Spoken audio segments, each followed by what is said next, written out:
রাজধানীতে বর্জ্য ব্যবস্থাপনায় অনিয়মের বিরুদ্ধে কঠোর অবস্থানের ঘোষণা দিয়েছে ঢাকা দক্ষিণ সিটি কর্পোরেশন। শান্তিনগর বাজারে ক্লিনিং ডে কর্মসূচিতে অংশ নিয়ে ডিএসসিসি প্রশাসক মোহাম্মদ আব্দুস সালাম বলেছেন, বাসাবাড়ির বর্জ্য অপসারণে অতিরিক্ত অর্থ আদায় বা অনিয়মের অভিযোগ প্রমাণিত হলে সংশ্লিষ্ট ঠিকাদারদের ভবিষ্যতে টেন্ডার দেওয়া হবে না। তিনি বাসিন্দা, মার্কেট কর্তৃপক্ষ ও হকারদের নির্ধারিত সময় ও নির্দিষ্ট স্থানে ময়লা ফেলার আহ্বান জানিয়ে বলেন, পরিচ্ছন্ন নগর গড়তে সবার অংশগ্রহণ জরুরি।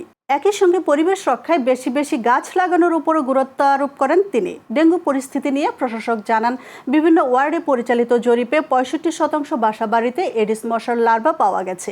এই পরিস্থিতি মোকাবেলায় নতুন ধরনের লার্ভানাশক ট্যাবলেট ব্যবহার শুরু হয়েছে এবং যেখানে সরাসরি পৌঁছানো সম্ভব নয় সেখানে তা সরবরাহ করা হচ্ছে।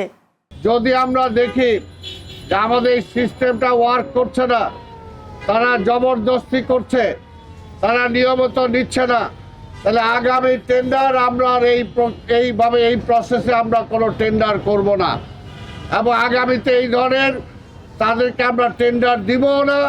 প্রয়োজনে আমরা নতুন ভিন্ন কোনো মাত্রায় আমরা আবর্জনা সংগ্রহ করার জন্য আমরা চেষ্টা করব।